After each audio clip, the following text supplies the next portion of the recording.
Bienvenue sur Géopolitis. C'était en l'an 2000, les Nations Unies se fixaient 8 objectifs à atteindre en 15 ans. 2015, nous y sommes. Lesquels de ces objectifs de l'ONU va-t-on réellement atteindre d'ici la fin de l'année? Quelles sont les plus belles réussites?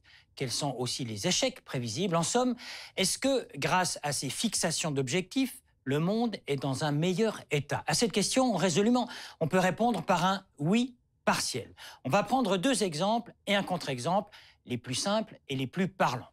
Globalement, la pauvreté dans le monde a déjà diminué de moitié avant même l'échéance de la fin 2015.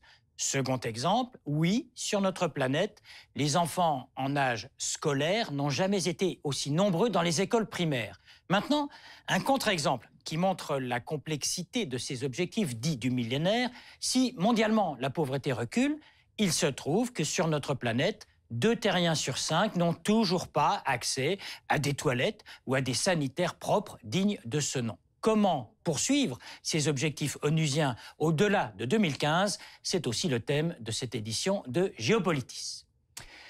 C'était au mois d'octobre dernier, le secrétaire général des Nations Unies recevait une toute jeune femme, la plus jeune femme à avoir reçu le prix Nobel de la paix, Malala Yousafzai. Cette jeune Pakistanaise, victime de l'intolérance, est venue à New York plaider justement pour l'accès à l'éducation pour toutes les jeunes filles du monde. Et Ban Ki-moon de revenir devant elle sur 2 des objectifs de l'ONU, ceux qui concernent l'éducation et l'égalité des sexes. Alors, revenons sur le détail de ces objectifs du millénaire. Le premier objectif, réduire l'extrême pauvreté et la faim dans le monde. Précisons que 1,2 milliard de personnes vivent actuellement avec moins d'$1 ou de son équivalent par jour.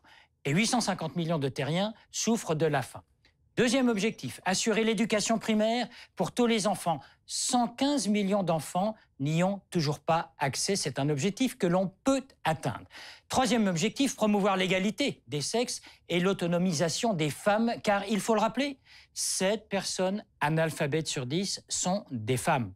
Quatrième objectif, réduire la mortalité infantile. Dans les pays du Sud, actuellement, 1 enfant sur 10 meurt avant l'âge de 5 ans.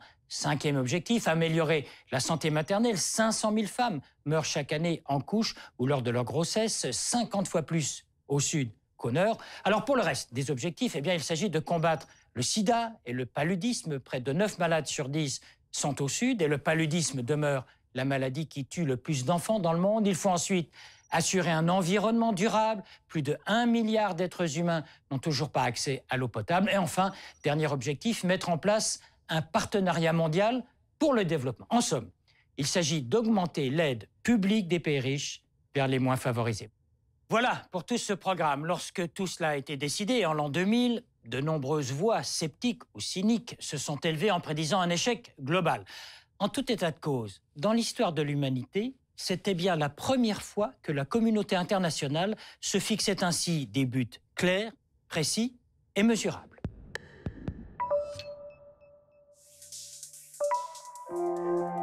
C'est incontestable, la pauvreté recule dans le monde.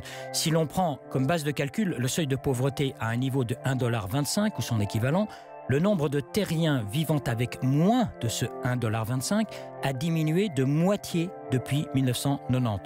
On peut bien sûr critiquer ce seuil de pauvreté et refaire tous les calculs relatifs à cet objectif du millénaire, mais d'ores et déjà, un résultat concret est atteint en dépit de la hausse considérable de la population dans le monde et grâce à la croissance de ces pays.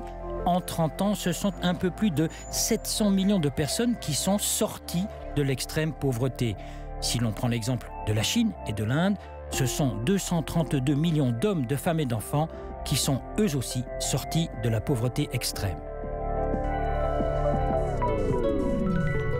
D'importants progrès ont été réalisés en matière d'éducation. À présent, on peut dire que 90% des enfants des régions en développement bénéficient d'une éducation primaire. Il ne reste plus, si l'on ose s'exprimer ainsi, que 115 millions d'enfants dans le monde qui ne fréquentent aucune école primaire. Au chapitre de la mortalité infantile, là encore, de grosses avancées ont été réalisées. La probabilité qu'un enfant meure avant l'âge de 5 ans a été réduite de moitié au cours des 2 dernières décennies. Cela signifie qu'actuellement, près de 17 000 enfants sont sauvés chaque jour. Néanmoins, dans les pays du Sud, On constate qu'un enfant sur 10 meurt toujours avant l'âge de 5 ans. Et l'on a calculé qu'une campagne de vaccination sérieuse et efficace permettrait d'éviter le décès de quelques 2,5 millions de petites filles et de petits garçons chaque année. Enfin, grâce aux efforts en matière d'assainissement, en 20 ans, plus de 2 milliards de personnes ont obtenu enfin l'accès à l'eau propre. C'est ainsi que le nombre d'enfants mourant de la diarrhée, qui était de 1,5 million en 1990, est revenu ces dernières années à quelques 600 000. Des résultats encourageants, mais qui ne sont pas encore totalement satisfaisants. L'année 2015 n'est pas achevée que déjà les Nations Unies décident de poursuivre et de prolonger ces objectifs du millénaire. Le secrétaire général de l'ONU, Ban Ki-moon, expliquait récemment que l'action post-2015 devait s'articuler autour de 4 pôles: prospérité, équité, liberté et dignité. Des objectifs pour un monde meilleur qui, d'après l'ONU, doivent comporter des investissements massifs dans les domaines de la santé, de l'éducation, de l'énergie et de l'hygiène. Cela, disent les stratèges onusiens, ne pourra s'effectuer que s'il y a coopération entre les gouvernements, le secteur privé et la société civile. En somme, un nouveau défi qui fera l'objet d'un sommet des Nations Unies à New York au mois de septembre prochain.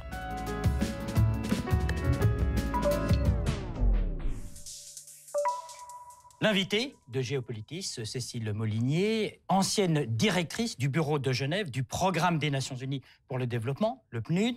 Vous les connaissez par cœur, ces objectifs. On vient d'expliquer dans le sujet que certains sont atteints. Il y a déjà une certaine fierté par rapport, disons, au cynisme d'il y a 15 ans, les gens qui disaient on n'y arrivera jamais. Ah oui, légitimement, et d'après les derniers bilans présentés par le secrétaire général, on voit que non seulement un certain nombre d'objectifs ont été atteints avant 2015, alors bien sûr au niveau mondial. Quand vous regardez au niveau des régions et des pays, vous verrez qu'il y a des différences et qu'il y a des écarts. Mais globalement, l'objectif de réduction de moitié du nombre de personnes vivant sous le seuil d'extrême pauvreté a été atteint. Il y a plus de 700 millions de personnes qui sont sorties donc de cet état d'extrême pauvreté entre 1990 et 2010. Alors qu'en même temps, la population mondiale a augmenté. Il faut tenir compte de ce paramètre aussi. Absolument.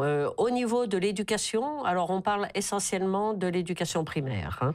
L'objectif de la parité entre garçons et filles dans le primaire a été atteint et l'objectif de l'éducation universelle a été quasiment atteint. Avec vous, reprenons certains de ces chapitres. D'abord, l'extrême pauvreté. On a vu le seuil, tous les gens qui vivent en dessous de 1,25 $, ça nous étonne toujours.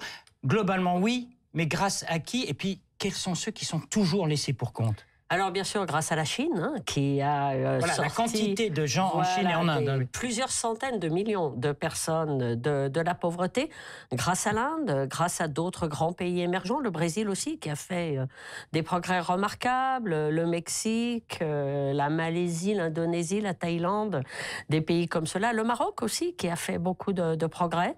Mais les plus pauvres? Alors, il reste quand même plus pauvre. Alors, la concentration la plus forte d'extrême pauvreté reste en Afrique au sud du Sahara. Les nombres absolus des plus pauvres, c'est en Inde.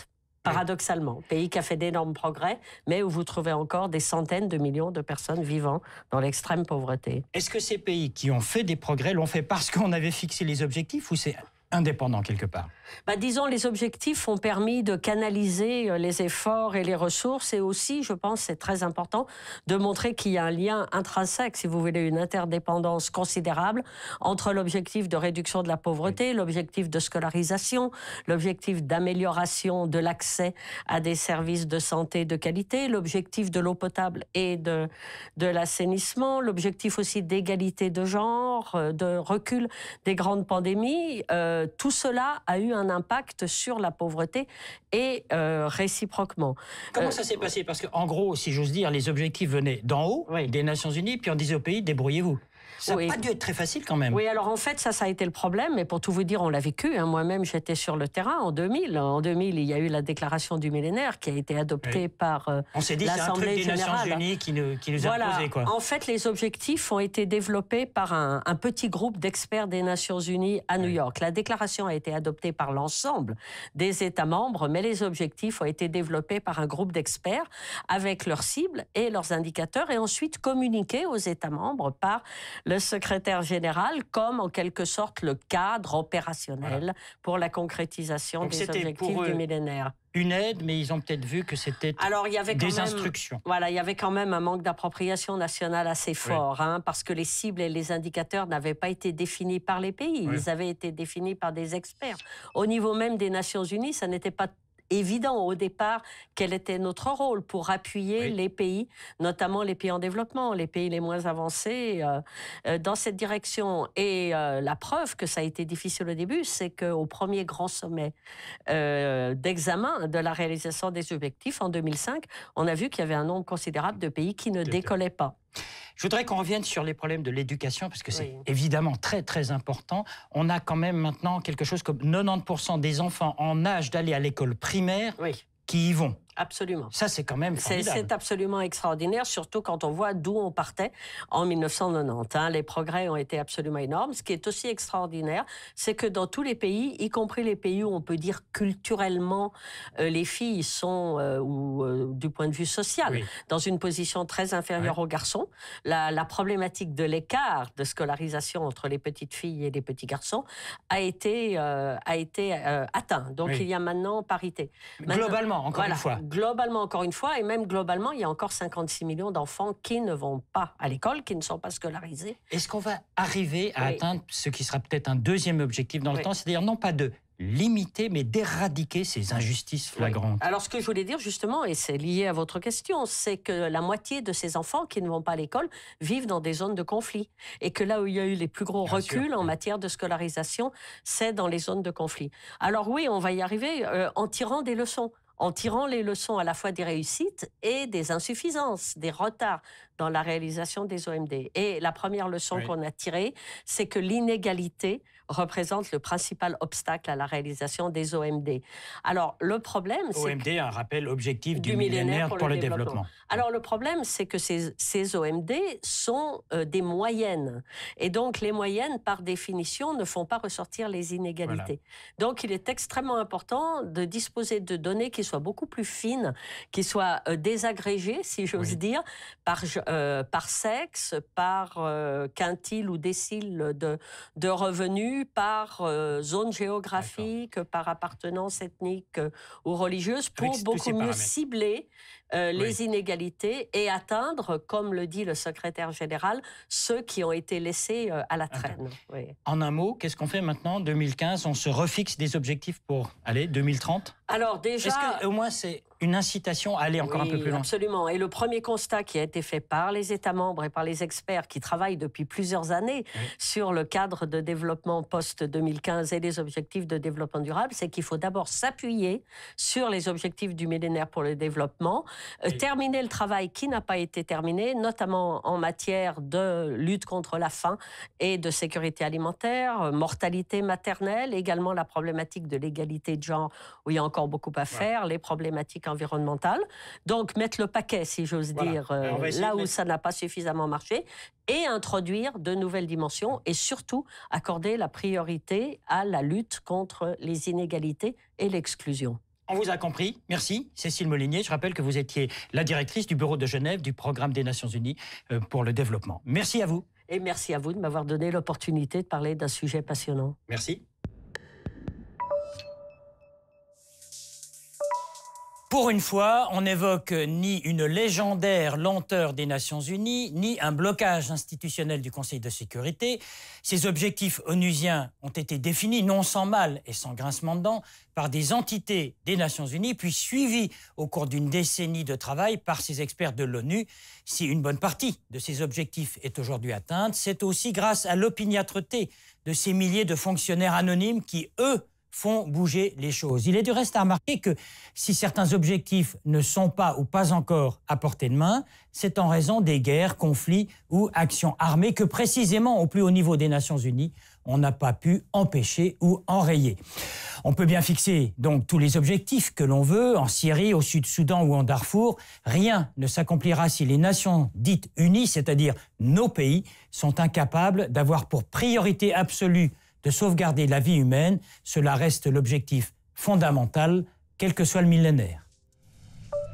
Et sur la page web de Géopolitis, préparée par David Nicole, vos commentaires sur ces objectifs du millénaire, des séquences vidéo, de l'infographie, des sites internet et des archives à votre disposition.